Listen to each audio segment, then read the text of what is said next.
I thought it would be a good idea just to give everybody a little backstory on me and where we came from and kind of what my first 50 years of my life uh, has been like and how I arrived at here with the Sowing Seed podcast and the direction that we're going. I grew up in the Chicago area um, to a couple of parents that were both teachers.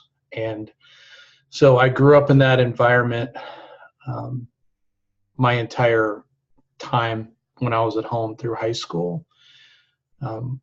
Was always trying new things, was always active in sports and in music. I sang in church choir from a very, very early age and have always loved to sing.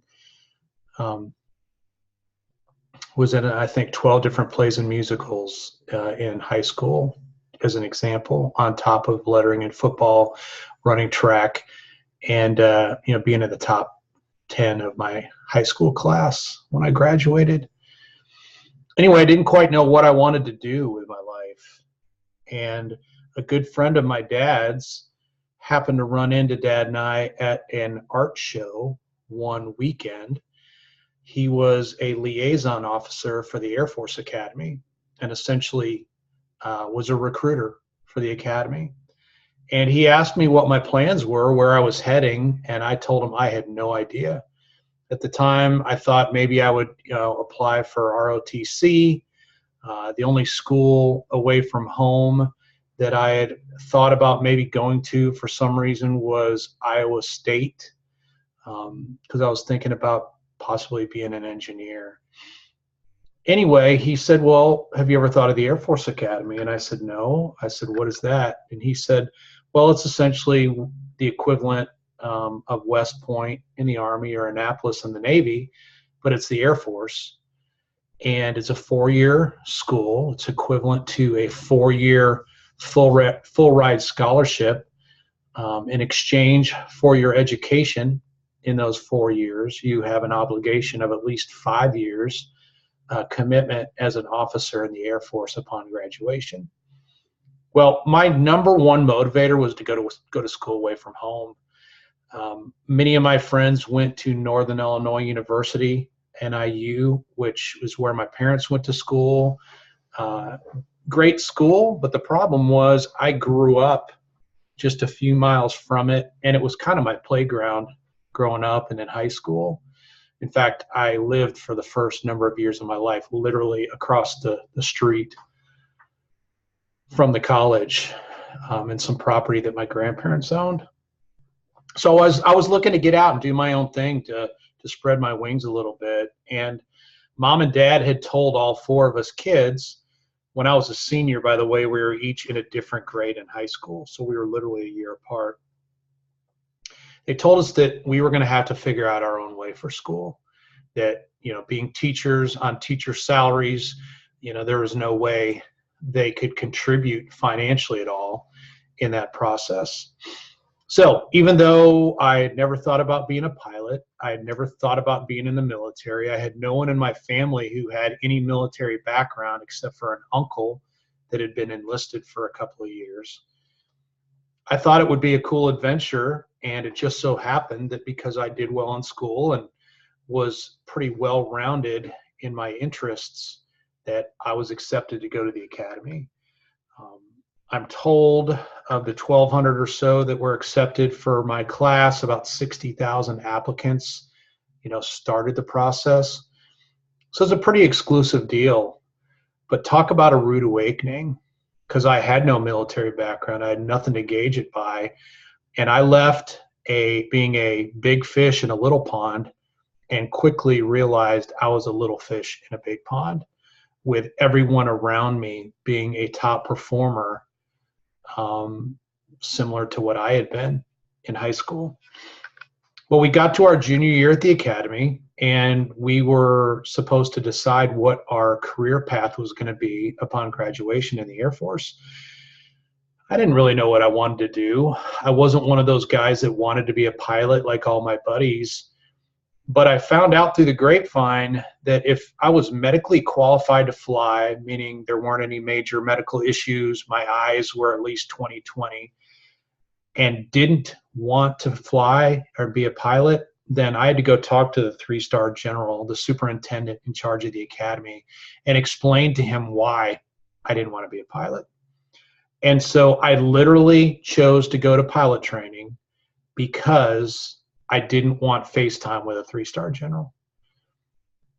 The next choice was, where do I want to go to pilot training?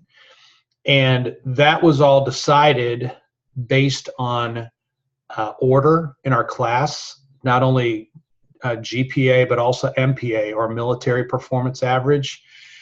And while I did not do well in school academically, I always joked that I was the top of the bottom half of my class. I think I had like a 2.65 when I graduated.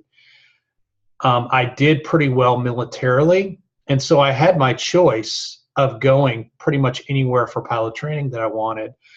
Williams Air Force Base in Phoenix was the top choice for most. It was the best location. It was kind of the garden spot. Other options were Lubbock, Texas, and Reese Air Force Base, Del Rio, Texas, Enid, Oklahoma, and Columbus, Mississippi. None of them really garden spots. But in my backwards thinking, I was like, you know what? I don't want to go to Phoenix and Williams Air Force Base because that's where all the studs are going to go. So I'll go to the next best, in my opinion, which was Lubbock and Reese Air Force Base. The competition wouldn't be as tough. I heard Texas women were beautiful and had always wanted to go to Texas. So I ended up going to Reese and spent a year there in pilot training. The early days were really, really rough. As I mentioned, did not do extremely well in school. I don't have a mechanical bone in my body. So understanding how engines and electrical systems or hydraulic systems or all those types of things, I just don't understand. I don't get it. And so initially pilot training was really, really difficult just because it's not just about flying. It's about understanding the airplanes, its systems, etc. But after a while, I started to get a hang of things, and I was blessed with very, very, very good hand-eye coordination. And once we got to our second 6 months of training, most of which was spent formation flying, I went from being near the bottom of my class to being near the top of my class just because my hand-eye coordination was so good, and I just had a knack for formation flying. I did so well that they asked me to come back and be an instructor pilot there at Reese in the T-38, which was the jet that students at the time flew in the second half of their year. And for 5 years afterwards, I stuck around and was an instructor pilot, had students try to kill me on a daily basis, and just absolutely loved it.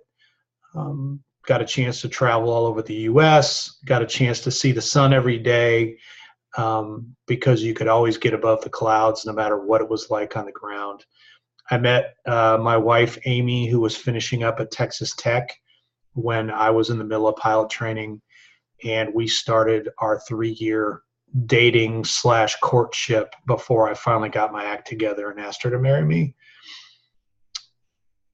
We got married while I was still there, and then we moved to Dover, Delaware, and I flew the C-5 transport for the next 3 years out of Dover.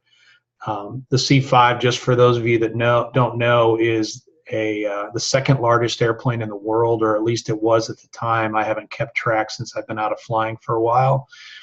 But anyway, the airplane's huge. When you're taxiing the airplane itself, you're sitting 6 stories in the air in the cockpit taxiing, and got a chance to travel the world, went to some really, really cool places. But along the way, I got the bug for entrepreneurship. I had a buddy who had reached out to us about some multi-level marketing, we chose to get involved and were for a number of years. And that's when my entrepreneurship juices started flowing. And before long, I realized that I didn't like being told what to do, and the military wasn't a very good place for that, and that I could make a lot more money, in my opinion, on the outside than I could just letting the clock tick by with time and grade in the Air Force. So when my commitment was up in 1998, I got out of the Air Force. We had my oldest son, Zane. By then, he was about 1. And we knew we wanted to get back closer to one of our families. Amy's family was in the Houston area. Mine was still in Illinois at the time, outside of Chicago. We chose to move to Texas, and I ended up getting a job working for a company called Abbott Labs, selling hospital diagnostic equipment for about a year and a half on the northeast side of Houston. I learned really quickly how boring that job could be. I literally just had a route, and I would just go over and over and over again each week to the different hospitals and diagnostic equipments around the northeast Houston area, working on serving and servicing clients that were existing, as well as attempting to sell new product, new equipment, et cetera, to clients in hospitals that we weren't in. And it was the same people, the same thing, day in and day out. And I just got really, really bored and frustrated, and was fortunate to have a good buddy of mine who had started working at a company called Advo. Advo was the nation's largest direct mail company at the time. They were looking for ad executives, and I made the transition to Advo and ended up spending the next 10 years in the direct mail world. Well, about a year in, I had hit a home run when it came to performance. It just so happened that I caught the wave with Dish Network and DirecTV, and they were really starting to utilize direct mail for a lot of what they were doing to grow their businesses. I ended up partnering with about 20 or so satellite dealers around the Houston area, and my numbers just absolutely blew up. And I ended up that first full year being number 2 in the country out of about 750 sales reps in sales. Talk about being on top of the world. And so being able to ride that wave, and of course take what I'd learned at Abbott, what I'd learned in the MLM world, and also the discipline, et cetera, that I learned in the military, it all came together to allow me to do pretty well. But after that year, my boss thought that I was got a little bit too much recognition, and I think she also thought that since I had so much business coming my way that I could carry a bunch more quota for the entire office to lighten things up for others on the team. And so while the average rep in the office had a 5 to 10% quota increase, I had a 92 or 93% increase. Well, I had a number of satellite dealers go out of business or stop doing business with us, coupled with a massive increase in quota. And I went from being a hero to a zero overnight. My family's income was slashed in about half because of the commission and bonus that I wasn't able to earn. And we got really desperate really quick. To give you guys an idea, we got to the point where I got turned down for a payday loan at one point in time. And you don't even need to have a credit rating to get a payday loan, but you've got to have a bank statement that shows that you didn't have any overdrafts in the last month. And I had 3 $35 overdraft fees on our checking account. So I got turned down for that. My wife and our 3 kids have birthdays all within a month of each other in late August and September. And we couldn't afford birthday cake and couldn't really afford to do a whole lot of anything for the kids except for necessities. In fact, York peppermint patties ended up being our birthday cake. And we still call them birthday cake today as a reminder of where we came from. Anyway, I knew I couldn't work my way out of that hole based on the comp plan and what was possible. So that's when I really started getting busy trying to figure out the whole entrepreneurship thing. I collected aluminum cans. I sold used books on Amazon and half.com and Libris and a Barnes and Noble and a bunch of other sites back before selling on Amazon was cool. But I had also read Robert Kiyosaki's book, Rich Dad, Poor Dad, and I had bought into his whole idea of passive income. And so I was always looking for that angle, for that opportunity that would allow me to generate income without having to be there all the time, much like musicians or authors, that type of thing. I couldn't afford the real estate angle like Kiyosaki talks about in his book because we couldn't even afford our own house at the time, let alone afford rental properties. But a good buddy of mine from church one Sunday mentioned gumballs and gumball machines, and that got me thinking. And over the next month or so, I taught myself and learned and studied up on the basics of vending. And about 13 years ago, so this would have been in, let's see, 2004, 2003 timeframe, I bought my first used candy and gumball machine on eBay from a guy across Houston, and I set out trying to figure out and to teach myself vending. I cobbled together a business over that first year and a half. I had about $100 to start, and I just reinvested every last penny and every last penny that I could come up with otherwise into equipment and into growing. And within a year and a half, I had about 125 locations around Houston. I had ventured into toys and temporary tattoos and stickers by that time as well. And then 07 and 08 hit. The market tanked. People stopped frequenting many of the businesses where I was had equipment, and our revenue dropped off, and I was frustrated. And right around that time, several young kids came knocking on my door, selling stuff for the local school fundraiser. And that's where the idea of School Spirit Vending, the franchise company that I founded in October of 07, was started. We began a test at that point, and the rest is history. Fast forward to today, I am approaching the 7-year point of being a full-time entrepreneur. I was able to walk away in 2011 in January from my advertising career after a decade. Walked away. We bought our first house. We moved to Central Texas out here in what I call EIEIO, southwest of Fort Worth by an hour or so. Bought a little piece of land and started a homestead to teach our kids some life lessons, to learn some life lessons for ourselves, to have some space, to have some peace and quiet, to be able to see the stars at night, to raise our own food as much as possible, not only with a garden and fruit and nut trees that we planted here, but also in raising animals as well.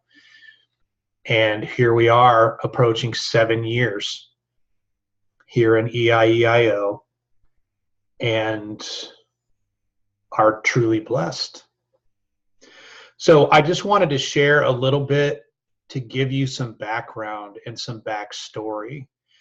And the purpose of this podcast is just to share some insights that I've gleaned over 50 plus years of life, to share some insights on success and thought process in business, on the journey to financial freedom and independence, to share some thoughts on faith and family and farming, because I absolutely love to grow my own food and to raise much of what we eat here.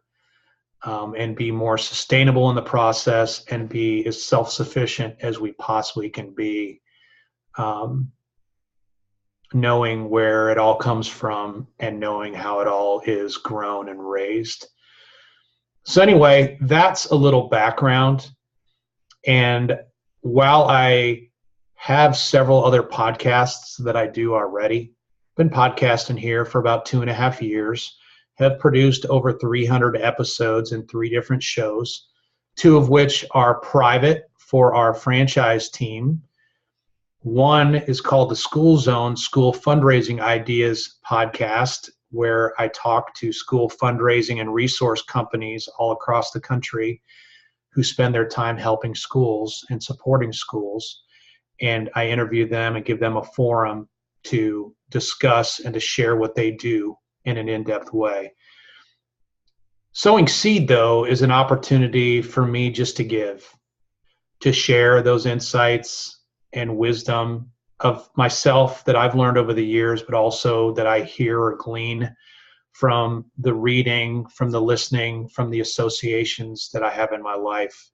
And it's my hope that this podcast will be an inspiration to you, that you will find something in it that is worth listening to on a regular basis. I don't have all the answers. I don't know it all. I'm still learning every single day, like each and every one of us is. But we've achieved a level of success that many people can only dream of achieving, and have developed a way of making income that very few have had the opportunity to do. And so, if nothing else, it's my prayer that this makes you think, that it challenges you and your thought process, and challenges you to dig deeper, to think bigger, and to truly find your passion and get to that point in your life so that you can begin not just to be successful, but also to begin to have significance in all that you do.